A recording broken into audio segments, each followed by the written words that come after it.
একটি সুস্পষ্ট রোডম্যাপ ঘোষণা করা হয়েছে সরকারের পক্ষ থেকে।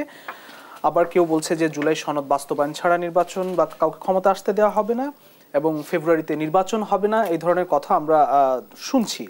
নির্বাচন কি শঙ্কায় পড়তে যাচ্ছে বলে মনে হচ্ছে? ধন্যবাদ ফখরুল। এখানে আজম ভাই আছেন, ডক্টর হাসনাত সহ দর্শকদেরকে শুভেচ্ছা। আমি ফেব্রুয়ারিতে নির্বাচন নিয়ে সংশয় দেখি না, কিন্তু ফেব্রুয়ারিতে সুষ্ঠু নির্বাচন নিয়ে আমি সংশয় দেখি। কারণ আসলে আমরা নির্বাচনের ঘোষণাটা কার কাছ থেকে চেয়েছিলাম?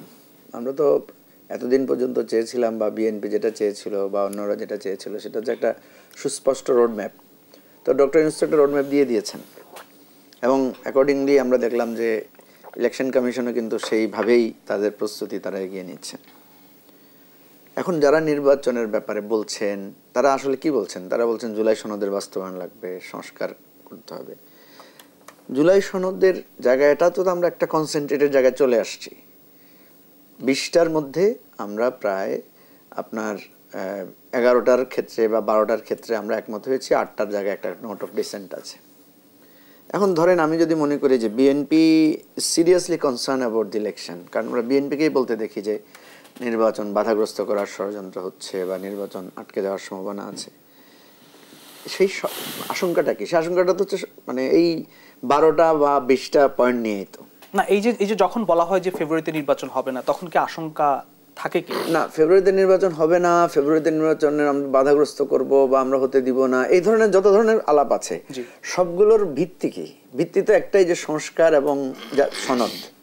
যেটা নাহিদ ইসলাম স্পষ্ট করে বলেছেন, আপনার কথাতেই বুঝলাম যে উনি বলেছেন যে আমরা ঠিক আছে ডিক্লারেশন বা প্রক্লামেশনটাকে মেনে নিলাম, কিন্তু সনদের ব্যাপারে কোনো ছাড় দিব না। সনদের ব্যাপারে এখন বিতর্কটা কোথায় এসে দাঁড়িয়েছে? সনদের ব্যাপারে বিতর্কটা যে জায়গায় এসে দাঁড়িয়েছে সেই জায়গাটার কথা হচ্ছে এই সনদের যেই জায়গাটা, যে 20টা পয়েন্ট বা 19টা পয়েন্ট ঠিক হয়েছে, সেটা বাস্তবায়নটা কিভাবে হবে। ঠিক আছে, এখন আমাদেরকে যে প্রপোজালটা দেওয়া হয়েছে আপনার এই ঐক্যমত কমিশন থেকে, সেটা হচ্ছে মানে পার্লামেন্ট নির্বাচনের পরে 2 বছরের মধ্যে সেটা বাস্তবায়ন করবে। তো কথা হচ্ছে যে যদি আমি একমত হয়ে যাই, আমি 2 বছর লাগাবো কেন বাস্তবায়ন করতে? আমি সনদ নিয়ে নিশ্চয়ই আমি সনদ নিয়ে আপনার কাছে আসবো। আমি এই যে আপনি বললেন যে নির্বাচনের সুষ্ঠু পরিবেশ নিয়ে আপনার মধ্যে একটি শঙ্কা আছে, সুষ্ঠু পরিবেশ বা শান্তিপূর্ণ পরিবেশ নিশ্চিতে রাজনৈতিক দলগুলোর ভূমিকা কতটা? হ্যাঁ, অসম্ভব ভূমিকা, সবচেয়ে বড় ভূমিকা রাজনৈতিক দলগুলোর। এখানে 3টা পার্টির ভূমিকা গুরুত্বপূর্ণ। একটা হচ্ছে রাজনৈতিক দল হিসেবে বিএনপির ভূমিকা সবচেয়ে গুরুত্বপূর্ণ। কেন গুরুত্বপূর্ণ আমি আপনাকে বলি। প্রথম কথা হচ্ছে বিএনপি দীর্ঘ সময় থেকে, যদি 2014 থেকে ধরি, আমি 14, 18, 2024 3টা নির্বাচনে বিএনপির পজিশন কি ছিল? বিএনপি একটা প্রবাবল একটা দল আকারে ছিল যে সে জিততে পারে, যদি একটা ফেয়ার ইলেকশন হয় BNP will be the on the total election. তো এখন বিএনপিকে ভয় পেয়েই তো আওয়ামী লীগ ইলেকশনটাকে একটা চুরির, ডাকাতির, রাতের ভোট সব করেছে। তাহলে বিএনপি কিন্তু গত 15 বছর ধরে তার একটা ক্ষমতায় আসার সম্ভাবনা ছিল, তাকে আসতে দেওয়া হয় নাই। সো এখন হচ্ছে হাইলি বিএনপির একটা এক্সপেকটেশন তৈরি হচ্ছে। এটা যেমনি একটা পজিটিভ, সাথে সাথে এটা একটা থ্রেটও তৈরি করেছে। সেই থ্রেটটা কি? সেটা হচ্ছে এবারে বিএনপির সবচেয়ে বেশি প্রার্থী হবে। আপনি দেখবেন বিএনপির বেশি পরিমাণে প্রার্থী হতে চাইবে, কেন অনেক বয়স্ক লোকেরা জমে গেছেন। মানে আজম ভাই এর আগে হয়তো এককভাবে প্রার্থী ছিলেন ওনার এলাকায়, এখন কিন্তু ওনার 2-3টা প্রতিদ্বন্দ্বী তৈরি হয়ে গেছেন। সো বিএনপিকে প্রথমত ফেস করতে হবে একটা ইন্টারনালি তার প্রার্থীতা ঠিক করার একটা। এরপরে বিএনপি নিজেই একটা জিনিস বলেছে যে সে একটা অ্যালায়েন্স করতে চায়, সে একটা ন্যাশনাল গভর্নমেন্ট করতে চায়, ফলে তাকে একটা অ্যালায়েন্সের হিসাবে যেতে হবে। জি, আমি একটু ছোট্ট করে প্রশ্ন করি যে আপনি বলছেন যে আওয়ামী লীগ নির্বাচনকে বাধাগ্রস্ত করেছে বিএনপিকে ঠেকানোর জন্য। এখন কি বিএনপি নির্বাচনকে বাধাগ্রস্ত করার চেষ্টা চলছে কিনা রাজনীতিতে? ছোট্ট করে যদি বলেন। আওয়ামী লীগ নির্বাচনকে বাধাগ্রস্ত করতে চাইবে, কারণ আওয়ামী লীগের একটা বিরাট ভোট ব্যাংক আছে।